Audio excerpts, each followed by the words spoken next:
Chris Hassel with you here.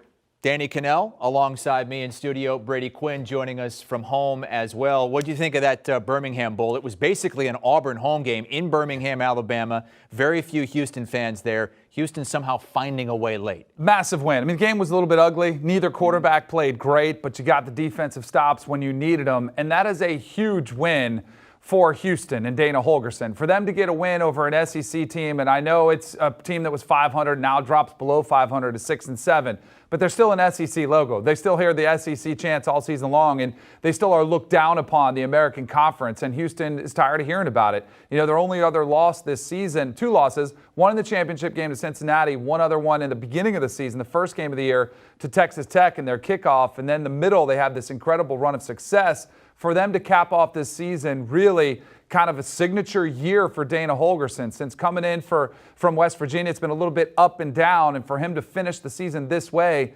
absolutely builds some momentum for this program. And on the flip side for Auburn, man, this is a rough loss for Brian Harsin. You know, you mentioned it, Chris, playing in Birmingham in your backyard. This is a game that Auburn fans expect to win. You fired Gus Malzahn not to go 6-7 and lose to Houston. You fired Gus Malzahn to get the program headed in the right direction. And right now, it is a step back for the Auburn Tigers. Just no momentum moving into the offseason. I think that's probably the biggest concern that you have if you're an Auburn Tigers fan, is it felt like a home game. You should have had that home field advantage, but there was not really much juice about it. And maybe they weren't excited about playing a group of 5 opponent where Auburn has basically everything to lose considering that scenario. But the reality is this is a huge win for Houston, Dana Holgorsen, but also the Big 12. I mean, let's think about this. This Houston team eventually is going to move into the Big 12. And I think there's this narrative out there that the AAC is not close to some of these Power 5 conferences, especially when you have your only Power 5 opponent in Texas Tech, who Houston lost to begin the season.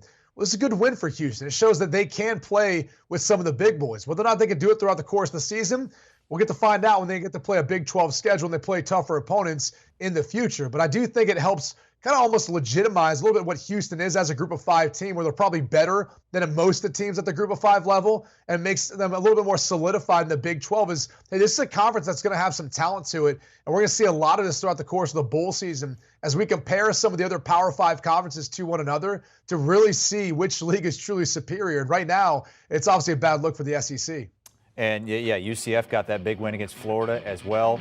And we've got a game going on right now in Dallas between Air Force and Louisville, and Air Force is out to a 7-0 lead. This game could go fast. Air Force rarely ever puts the ball in the air as they look to run over Louisville and pick up their 10th win of the season.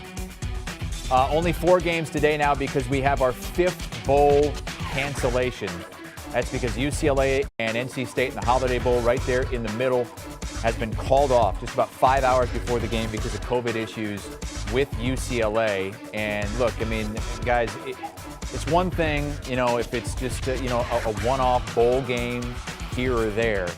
We're getting really close to the college football semifinals on Friday, and there is a lot of people holding their breath right now. Including me. I'm nervous for the playoff, and the college football playoff really pigeonholed itself with this policy of they've already announced their intentions. Hey, if one team can't field a team, we'll forfeit. It's been a little bit vague as far as what does that mean? Like, hey, if I'm a player, I'm saying give us 11 guys on offense and 11 guys on defense before we forfeit that game, but you do have to look at the safety.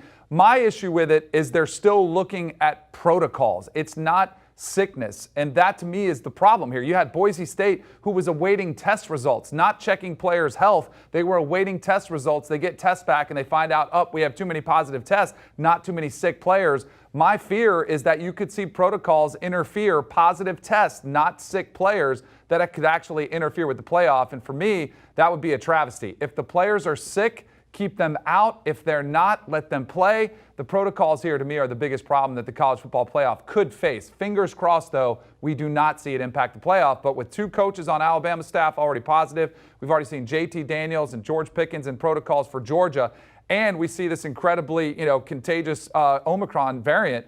Everyone should be holding their breath, because until I see the game start, until it's finished, I'm going to be nervous.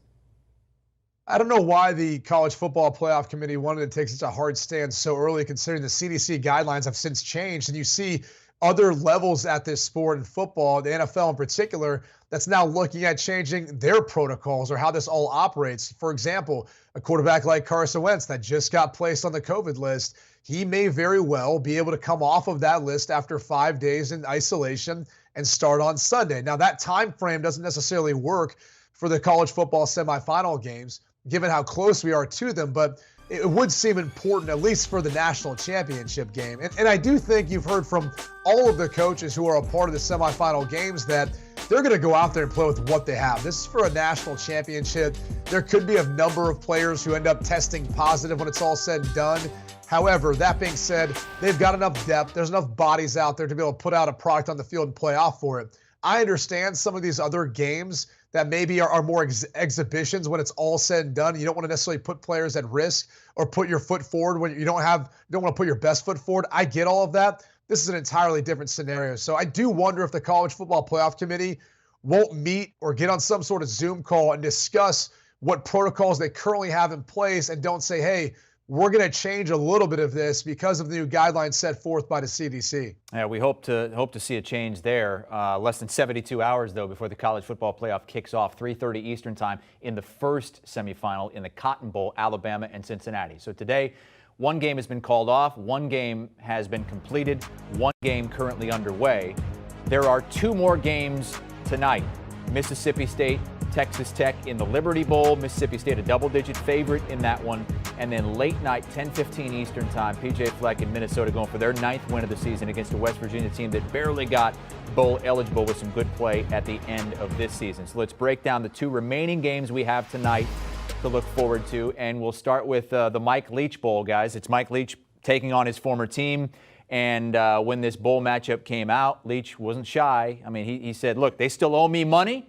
And last time I checked, that 2009 team, when I was fired, that was the last time they won 9 wins. So pay up. He is not bashful about the case that is still being litigated in the court system. And I love it. It's refreshing. He's speaking his mind.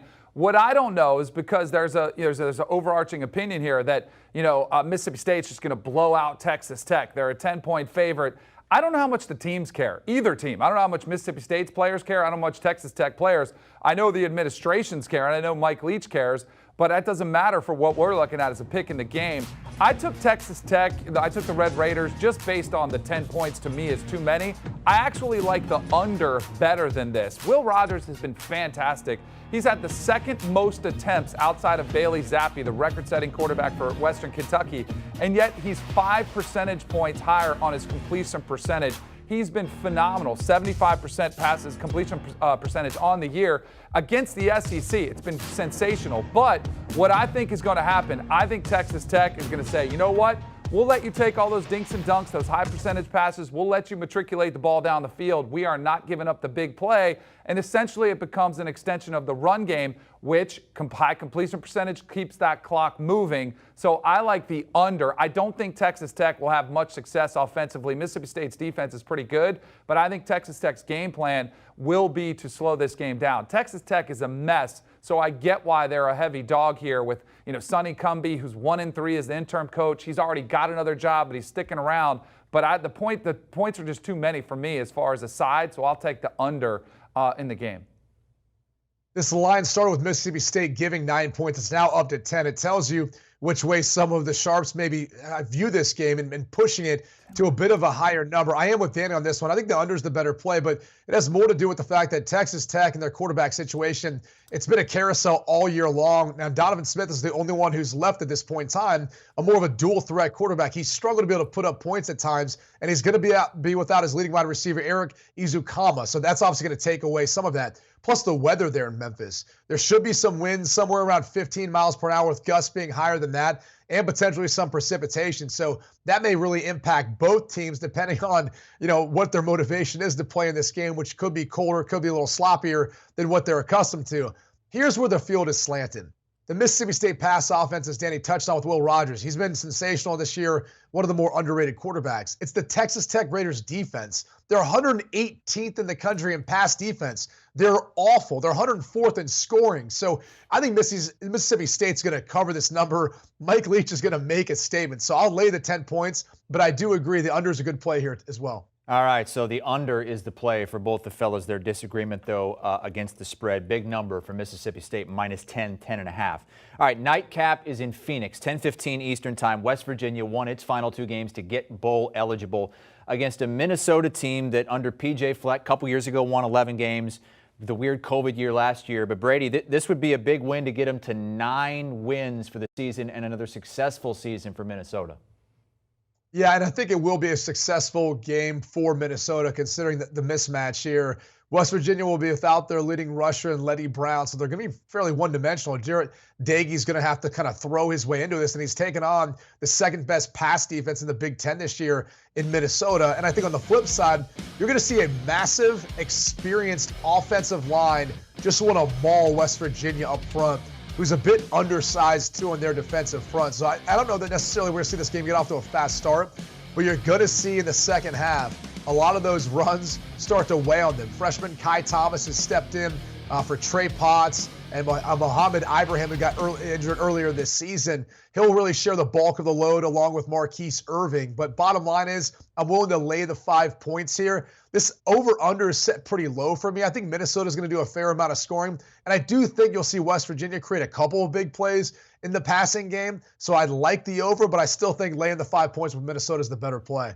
Oh, boy. We're all for, I mean, it's like supposed to be the holiday spirit. We're supposed to be getting along. I'm on opposite sides of both of these with my guy Brady here. I look at this game. I'd like the under better than anything. The 45, the total here, already tells you Minnesota's defense only giving up 18.3 points a game. That's 9th best in the country. Jarrett Doege, who did throw for 3 touchdowns in those back-to-back wins against Texas and Kansas to get them bowl eligible, he's a little bit erratic, a little bit inconsistent. But what I do know is Minnesota's going to try to run the football against West Virginia. I think West Virginia's going to try to establish that run with little success. I think this game's going to be ugly and low scoring. That's why I kind of figure like a 17-14 type game, just kind of ugly, an ugly slugfest. But more than anything, I like the total and the under on this one. Neither quarterback is really lighting it up. Neither one really intimidates you that much. So I'll take the under in this one. Might be ugly, but if they play, that's pretty enough for college football fans around the country. Fingers crossed. As we saw today, you could wait until just a couple hours before kickoff and not know if a game is going to kick off with the Holiday Bowl being canceled tonight. Let's recap the picks from the rest of today's games from Brady and Danny. They both like the under 58.5, Mississippi State, Texas Tech, but complete opposite sides in that West Virginia-Minnesota game. Up next, we're going to pick some games later on in the week, including a top 20 matchup in the Alamo Bowl. A couple of teams, Oregon and Oklahoma, who were in the playoff race just a few weeks ago. All right, let's look at tomorrow's bowl games, December the 29th, Wednesday. You got the Pinstripe Bowl, Virginia Tech and Maryland, the Terps, 3.5-point favorites. Interesting matchup in the Cheez-It Bowl. Dabo Swinney and the Clemson Tigers against Matt Campbell and the Iowa State Cyclones. No Breece Hall in that one, though, for Iowa State. And how about the Alamo Bowl? Oregon and Oklahoma, pretty sexy matchup there for a non-New Year's Six game. Sooners favored by 7. Let's pick them.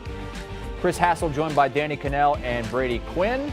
And let's start with the bowl game where instead of going south, everybody goes north. Maryland and Virginia Tech go up north to the Pinstripe Bowl. And Maryland, Brady, despite a really rough end to the season, last couple of months after, I think, a 4-0 start, they finished 2-6. Maryland's the favorite in this game.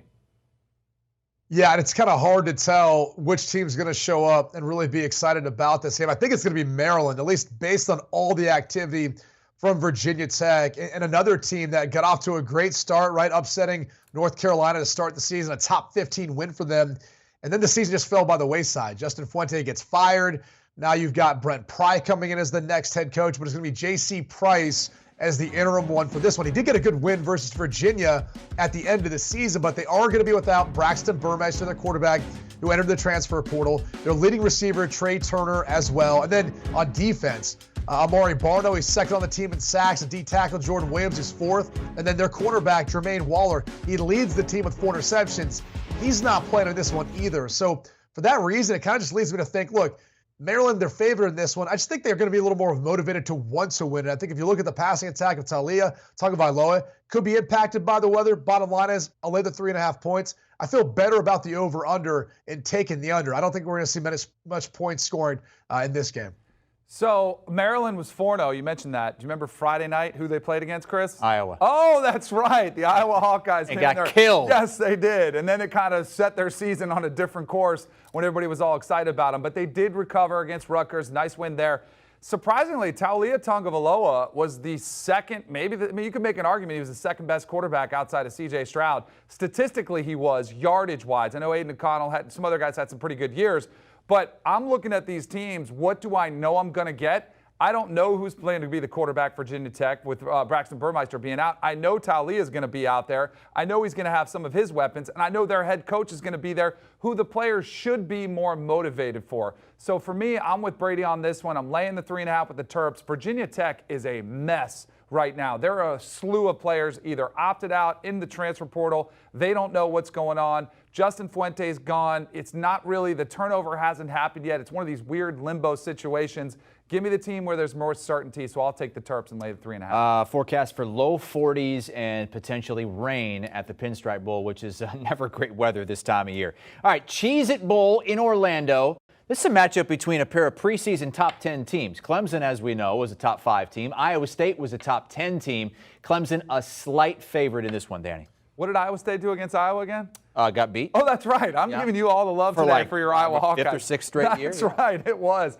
I look at this one. So I took Iowa State. It feels like a Matt Campbell game. I mean, Matt Campbell is, as an underdog, is where you typically would like to potentially play him against the spread. He's always thrived in that chip on your shoulder. That's why I didn't like Iowa State this year. They were a trendy pick to win the Big 12. Came up well short of that. I do think Clemson will have more talent. They've got most of their players playing. So does Iowa State. Charlie Kolar's playing. Breece Hall is out. But to me, I think this game is going to be a defensive slugfest. Even without the coordinators for Clemson, with Brent Venables going to Oklahoma, Tony Elliott going to Virginia, Clemson's defense has come to play all year long while DJ Uiagalelei was going through his struggles. I think this game is going to be an absolute slugfest on the defensive side of the ball. Clemson's offense doesn't scare me if I'm Iowa State. I bet they're daring them to go over the top. They haven't showcased the vertical pass game. Iowa State, I'm not threatened by Brock Purdy either. I think he's going to struggle against Clemson's defense. So I took Iowa State, but this to me should be an ugly, low-scoring defensive battle. So my favorite play is the under in this one. DK, I'm with you on the under. I do think this will be a low-scoring game between both these defenses, in particular Clemson's defensive front, which is one of the better in college football. But here's what this game comes down to. Do you think coaching impacts games more or star power as far as the players go? And for me, it's about the players. Look, even though it's going to hurt that Brent Venables won't be there, nor will Tony Elliott, Dabo Swinney is elevating from within for the bowl game. Breece Hall makes up everything for Iowa State's offense. He's 30% of their production on the ground, even as a receiving back. He's 50% of their touchdowns. You don't have that guy. And so the bottom line is, as much as I'd like to think that Iowa State and this group that came back to try to have a shot at winning another Big 12 championship after losing the Big 12 championship game last year, even though that may have been their goal, they fell mightily short. Hang on, Brady. That wasn't their goal, was it? The goal was never to win the Big 12, right? That's right. That's right. They just want to be the best version of themselves. Yeah, that wasn't Matt Campbell's goal. I can assure you the other players came back to Ames, Iowa for a reason. That had to have been part of winning a Big 12 and maybe trying to go play for a national championship. But it doesn't change the fact, too, that Clemson obviously didn't achieve their goal at winning an ACC and staying atop of that conference, or at least as a part of the college football playoff. So this is where I think the talent shows out. In this case, I'll gladly lay the 1.5 here, but I think the under is the best play as opposed to the spread, not necessarily knowing what to expect out of really either offense, given what Iowa State's missing and also the inconsistency of DJ Uiagalelei this year. Both on the under there. Smash Mouth game should be an interesting one in the Cheez-It Bowl in Orlando. Alamo Bowl is going to give us our first ranked matchup of the bowl season. It's Oregon and Oklahoma. Danny, Oklahoma's favored by 7. What are you going to get here? Neither team has its head coach. I have no idea. I honestly would avoid this game from a gambling perspective because there's so much uncertainty. Like if you wanted to try to, look for maybe opt-outs at the last minute, who's not playing if they have COVID issue, roster depletions. But this is one of those ones where what the heck are you going to get out of both of these teams? Oregon, after being in the driver's seat for the playoff after that win against Ohio State, and then they lay an egg against Stanford. Then they get housed, physically just dominated by Utah twice to finish out the season. Mario Cristobal leaves to take the job at Miami. Then you got Oklahoma. To me, one of the biggest surprises of the season was Lincoln Riley taking the USC job. And I know Bob Stoops is a legend at Oklahoma. He's going to go over, give them some stability. But those players, to me, they have no idea what's going on. Kayvon Thibodeau opted out, which is no surprise. I think this game will be wacky. That's why I like the over better than anything. I took Oregon because I felt like 7 points was too much with so little certainty. But I think this will be a game where everybody's around there talking to each other in the in between plays, like, "Hey, man, just don't hit me too hard." Like, hey, let's go easy on each other. And no one's going to want to get hurt going into the offseason, which to me tells poor tackling and a lot of points in this game. So I like the over better than anything. What is this, week 17 or what, 18 now in NFL games? It's turning into it. Oh, give me a break. I mean, look, yeah, this was talked about as a potential matchup between two playoff teams earlier this year. Obviously, both teams aren't there. Both teams are without their head coaches. But at least Oklahoma has a familiar face in Bob Stoops, who's been around the program even since he has stepped down. I think the interesting thing about this line is it's grown. Oklahoma was originally giving 4.5 points. They're now giving 7. So it tells you at least where some of the money's coming in at this point in time. And that's even taking into account the fact that Nick Benito's not going to be in there for this game. Brian Asamoah, Perion Winfrey, Isaiah Thomas. I mean, those are some studs on their defense.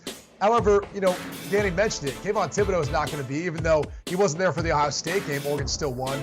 But Devon Williams isn't either a wide receiver for Oregon. So both teams are going to be missing some pieces. The interesting thing about, I think, this game for Oregon is Joe Moorhead, who's going to be the next head coach at Akron, he's staying on to call plays for this one. But there's some rumors that Anthony Brown may play, but you may see some of Ty Thompson, too, at quarterback, which fans have been clamoring for the entire season. So to Danny's point, I don't know what to expect. I do think we'll see a fair amount of points, though, given the missing pieces on Oklahoma's defense, and then looking at this Oregon offense with Dye in the backfield and their freshman running back contingent that still can pave the way a little bit. So the over is probably the best play, but I have learned this, DK. There's 3 rules in college football, all right? It's death, taxes, and not betting against big game Bob Stoops. Laying the 7 points there with big game Bob. Brady knows that, sitting at the desk with him this season for the pregame show. Yes, Bob, I'm writing these taking down. Notes. Yep.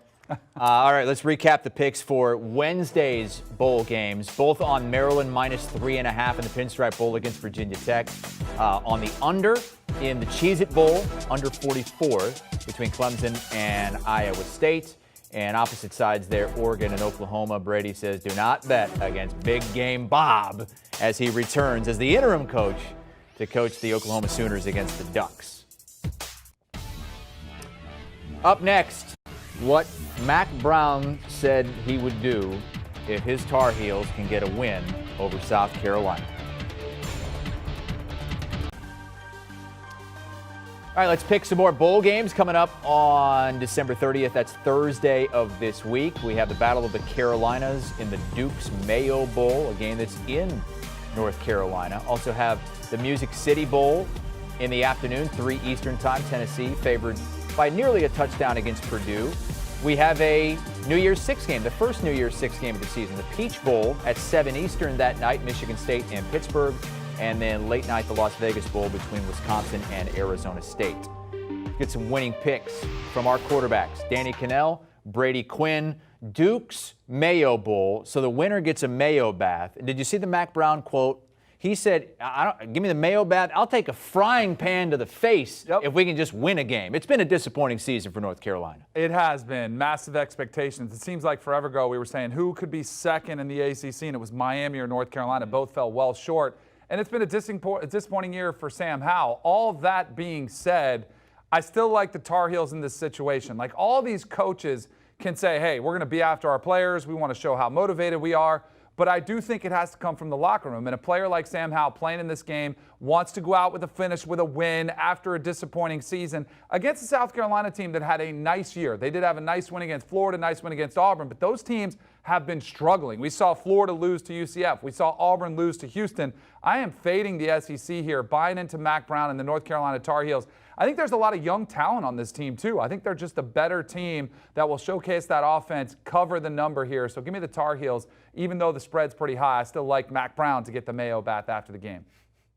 Oh, shocking coming from the ACC, former ACC star and Danny Kanell. He's going with the ACC here. But I'm with you, buddy. I'm with you. And it's a lot to do with Sam Howell. We can say that this year was maybe disappointing for him or maybe them as a team, but he's really done a lot of the heavy lifting when you look at what he's been tasked with a defense that gives up 32 points per game. It's been Sam Howell who's constantly had to answer the call through the air. His favorite target, Josh Downs. That'll be a fun matchup to watch, or at least a fun connection to watch throughout the course of the game. But also running the football. I mean, Ty Chandler's gone over 1,000 yards, but Sam Howell's been right there too. This is the #1 rushing team in the ACC, and that's really going to be the difference in the game. I don't think South Carolina can stop North Carolina from running the football. I think, there's going to be some opportunities for South Carolina to score against that UNC defense that struggled this year. And so I guess if you had to play the over-under, you play the over for that reason. But I'm laying the 9 points here. I think it's a pretty safe bet with North Carolina. Let me say this, though, about the Duke's Mayo Bowl. They are ahead of everyone else right now. They are the first bowl who's going to anoint an ambassador that's going to give a behind-the-scenes, authentic feel and look that they're paying NIL money. This is the future, folks, of college football. It's not just about a Mayo bath after the game for whoever wins. It's about potentially paying some of the star players some of that NIL money just to entice them to be a part of this. And Duke's Mayo obviously is ahead of the curve. And lock unity for the guys, too. I like that, too, because it also entices players. Maybe that's a way down the road to get some of these stars, these guys that are going to the NFL, to play in more bowl games. If you say, hey, you play, you get paid for it as well. All right, let's move to the Music City Bowl in Nashville, Tennessee, a home game for the Tennessee Volunteers, 6-point favorites against Purdue, Danny. So I said before I'm fading the SEC. I think that, outside of Alabama and Georgia, it really was a disappointing year for a lot of teams. Some of that's playing out early in the bowls. I mentioned before, maybe the second best quarterback was Taulia Tagovailoa at Maryland, but also Aiden O'Connell at Purdue has had a really nice season. He's had his moments, and Purdue has played the role of spoilers quite a few times this season. While Josh Heupel's had a great year, I think by expectations, first year coming in, making the move to Hendon Hooker, it's infused some life. They want to go fast. And I know Purdue doesn't have George Karlaftis, who's opted out of this game, but I still like the Boilermakers here in this game. I think it'll matter to them. I know it's in Tennessee's backyard right there down the street, but I think this is a game where Jeff Brom's squad will come in highly motivated. I do think this will be lower scoring than the total. I think you'll get enough stops out of both of these teams. Both of the offenses for both teams have been a little bit erratic, a little bit inconsistent at times. I think that might play out in the game, too. You need a few stops going to that massive total of 63.5. So I like Purdue getting the 6 and the under as well. I'm with you on the under. I do think this is going to be a low-scoring affair, especially when you're talking about a prolific passing offense that's going to be without one of the best wide receivers in the country in David Bell. And you talked about some of those upsets. Well, David Bell was a big piece of those upsets. And then on the flip side, Hendon Hooker, what a year he had. 26 passing TDs, only 3 interceptions, completing nearly 70% of his passes. And he also can add to that rushing attack. That's one of the best in the country, averaging 212 yards. They will be without running back Tion Evans, though, so that hurts a little bit as far as the depth in the backfield. But bottom line is, this line has grown from -4.5 to -6 now to the Wolves, given those points. It's going to feel like a home game. I'm going with a team in Tennessee that I think is going to be more motivated for this one. So I'm going to lay the 6 points. But again, I think the under is the best play here. All right, Brady, thank you. That's the Music City Bowl, Nashville, Tennessee. Now to our first New Year's Six game of the year, though it just doesn't feel like it because it's not a traditional matchup. It's Pittsburgh, it's Michigan State, and Danny, both teams without their top players who have opted out of this one. Yeah, this is a perfect one, too. We were talking about NIL before. Chick-fil-A, why not pay Pickett and Kenneth Walker III a pretty handsome sum and say, hey, help us promote the game, do a quick commercial. It wouldn't take very long. Maybe we'd get those guys, but that's for the future. That's another conversation. Are you ready for the Nick Patty era to begin at Pitt? Because it is coming in this game. Also, Pat Narduzzi going against his former squad, place where he spent a long time as a defensive mastermind there, brings that philosophy to Pitt. I do think this should be a very competitive game. I'm going to take Pitt, but what I like even better than that, I know Nick Patty's out there. He does have Jordan Addison, the Fred Blitnikoff winner at wide receiver, so I think he will be okay. But neither of these offenses, without their stars, without their, you look at percentages of what these teams what these players have meant, whether it was Kenny Pickett at Pitt and his record-setting career, or Kenneth Walker III, the year he's had since transferring in from Wake Forest.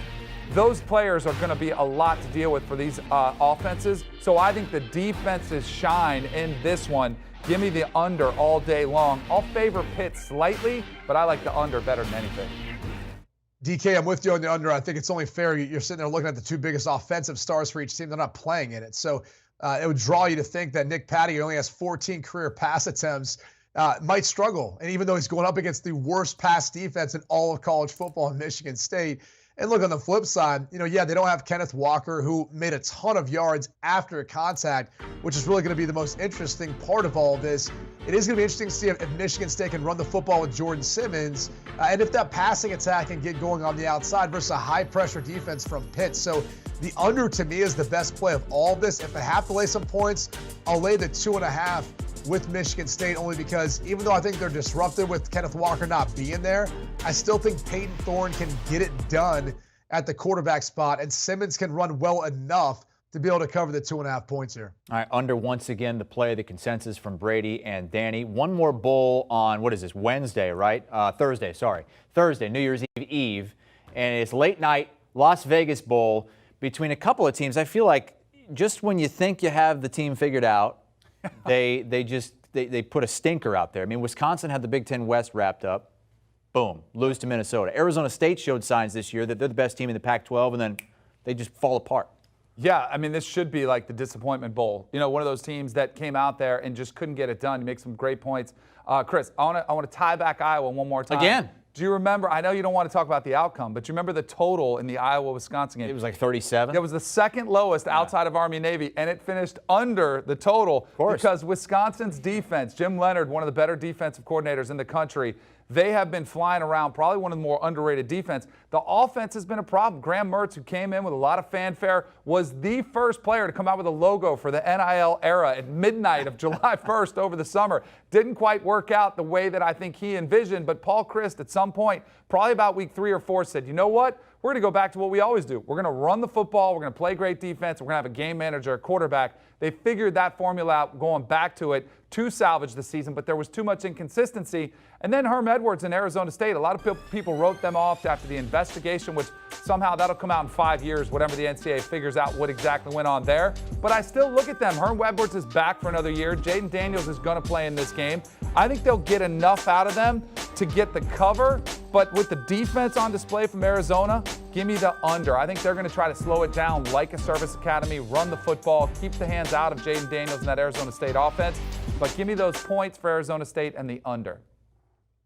Opposite side here once again on the spread, but I'm with you on the under. I think anytime you've got a top 6 scoring defense involved in a game and a rushing attack, like we saw from Wisconsin, in particular with their freshman phenom, Braylon Allen, who's over 1,100 yards in just 11 games this season, you have to think shortened game, but also not many points scored in this one. So I'm going to go ahead and say this. Look, Wisconsin, you mentioned the fact that they had the Big Ten West lined up until they fell apart. Well, let's just call Las Vegas the city of second chances, and that's where this game will be played. I think this is a second chance for Wisconsin to showcase the team that they were at the end of the season, where Graham Mertz started to spread the football around and really came on at the quarterback spot, where their defense that's been there all year, they hung their hat on that. I think this could be a dominating game for the Wisconsin Badgers to get a little redemption on what should have been at least a chance at a Big Ten championship in playing Michigan in a rematch that was a pretty close game earlier in the season. And on the flip side,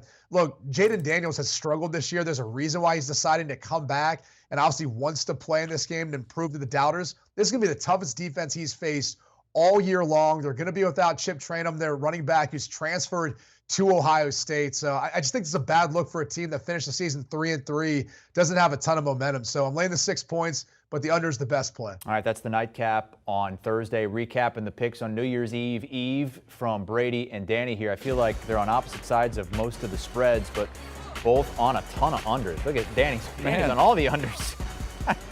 Brady's on a couple of them. They do both like North Carolina -9 against South Carolina. Up next, we move to the college football playoff, which is now less than 72 hours away. We're going to get an upset, or are we going to get an SEC championship rematch? All right, Friday, fingers crossed, college football playoff, the semifinal beginning at 3:30 Eastern time at the Cotton Bowl between Alabama and Cincinnati. The Orange Bowl game played at 7:30 Eastern time between Michigan and Georgia. There's also a couple other bowls, one of them on CBS, the Sun Bowl, noon Eastern, kind of a makeshift game between Washington State and Central Michigan. Also, the Gator Bowl, another makeshift game. Rutgers playing in probably its most prestigious bowl game of all time after getting the late call when A&M had to pull out against Wake Forest. Let's pick them, and let's start with the playoff semifinals, Cotton Bowl with Brady Quinn and Danny Kanell. Cincinnati getting 13.5 points. I haven't heard many of our experts take Cincinnati in the points. You got one right here. Let's go. Because I'm looking at this game saying, what version of Alabama are we going to get? Are we going to get the version that we saw show up against Georgia in the SEC championship game against an overrated Georgia defense for the first time, saw a legit quarterback and got torched? Or are we going to get the Alabama team that Auburn, who just lost to Houston, took to overtime, that LSU, who finished with a lackluster season, had on the ropes in the fourth quarter, that Florida, who just lost to UCF, had on the ropes in the fourth quarter? Or are we gonna just ignore those games? I'm not. I think Cincinnati is a worthy opponent who's going to put up a really good fight. I do think Alabama wins the game, but I think also we forget that Cincinnati had one of the more impressive wins of the season going into South Bend, where Desmond Ridder passed for 297, 2 passing touchdowns, and a rushing touchdown. I think it'll be a fun game. I think Cincinnati's secondary is better than Georgia, so I think they'll slow down Bryce Young somewhat. But I do think Alabama will and by the way, John Mechie is out for this game, one of the key pieces on the offensive side of the ball. I do think both these teams will score, though. So I like the over in this one, but I like Cincinnati with a 13.5. And I forgot to mention, Alabama was a 19.5-point favorite when they played Texas A&M and lost that game. So give me Cincinnati with the 13.5 and the over. There's a lot there, and there's a lot of questions about Alabama. I think when you talk about John Mechie being out, who does have more receptions than Jamison Williams, you ask yourself who's going to step up into their place. Here's one of the biggest things about Alabama, where that kind of alleviates any concerns that I have, is 8 of the last 10 recruiting classes, they've been number 1. They haven't been outside the top 5 in a decade. What you're going to end up seeing is a big discrepancy between the talent and depth at Alabama and what you're going to see at Cincinnati. Now, I'm not saying that Cincinnati couldn't keep this thing close, in particular in the first half, but the Alabama defense has not gotten enough credit for how good they are this year, in particular at stopping the run, second in the SEC. And Will Anderson, you could arguably make the case as the best player in college football. He did receive some first-place votes for the Heisman, even though it was BY who ultimately ended up winning it. And he's really going to be the difference in this. You're going to see a clinic from Bryce Young and the way he plays the quarterback position in comparison to Desmond Ridder, who is still continuing to develop as a passer. He's a good runner. He's a competitor. He's a tough kid. But I think Cincinnati's going to have a hard time finding points and keeping pace with an Alabama team that still has the best wide receiver in college football, in my opinion, in Jamison Williams, and by far the best player and quarterback in Bryce Young. So I'm going to lay the 13.5 points here. I do think we'll end up getting the under, though, when it's all said and done. I don't think we're going to see as much scoring from both teams as maybe some people feel going into this one. Complete disagreement there between our quarterbacks. Danny, did you hear Will Anderson try to make the case that they're underdogs in this game? You know what? That's like Tim Tebow. Remember when he's like, oh, no one ever believed in me. No one thought I could get a D1 scholarship offer. Right. He was offered by everybody, and then he goes and lights up the world. But great athletes, and Will Anderson, I would put in that category. They have a way. Play those mind games. Absolutely. And he's one of the leaders in that locker room, probably telling people, hey, did you see that guy on HQ pick against us? Like, hey, we're going to go out there and show the world. They'll fool themselves into it. Yeah, to be clear, Danny just thinks that Alabama's only going to win by 13 and not 50 in this game. All right, Orange Bowl. Brady, Mr. Orange Bowl, you bleed orange, don't you? It's expected to be the better game of the two between Big Ten champion Michigan and a Georgia team coming off a loss in the SEC championship game. Well, the line would tell you that, and it really comes down to these two things. Who's going to be able to run the football? Who's going to be able to stop the run? I mean, you've got two really good defenses. you can look at each side of the ball and really find absolute stars on Sundays on Georgia's defense or Michigan's defense. And then both backfields have a stable of running backs and physical offensive lines that are able to move their opponent in most cases. I think the biggest question mark is which quarterback's going to step up when called upon. Cade McNamara or Stetson Bennett? You look at both these guys, I don't know that neither has really been put in that position too often this season. So I guess if I'm leaning one way on this one, because I think it's the hardest game to pick, maybe in the entirety of bowl season, especially now that we've got it at 7 and a hook, I think the under is the best play. But I'm going to go ahead and lay the 7.5 points here. Something tells me that, if you look at Michigan this year and their track to get to this point, and I keep going back to East Lansing playing against Michigan State, they've really struggled to stop Kenneth Walker once he got going, tackling, etc. I think that's one of the biggest mismatches is Michigan's linebackers versus the running backs for Georgia. I just think Georgia's more talented and have a deeper backfield than what Michigan has. I think that Georgia offensive line will handle the front from Michigan, and you're going to see Georgia decide to run away with this one. So I'll lay the 7.5 points, but I think the under is the best play. You guys and your unders, it's unbelievable. I know. These defenses too. This is one of those games too where I think it's very obvious, and we've put up the stat about how these defenses have dominated, but both teams on the offensive side of the ball have some version of a game manager at quarterback. I mean, Stetson Bennett, well documented. Cade McNamara has thrown the ball more when they've asked him to. The Michigan State game, they had to put up a bunch of yards. He did that. They've been throwing the ball with some more success. He's been more consistent. But even them, to create some offense, they bring in J.J. McCarthy, run a little wildcat, maybe a double pass.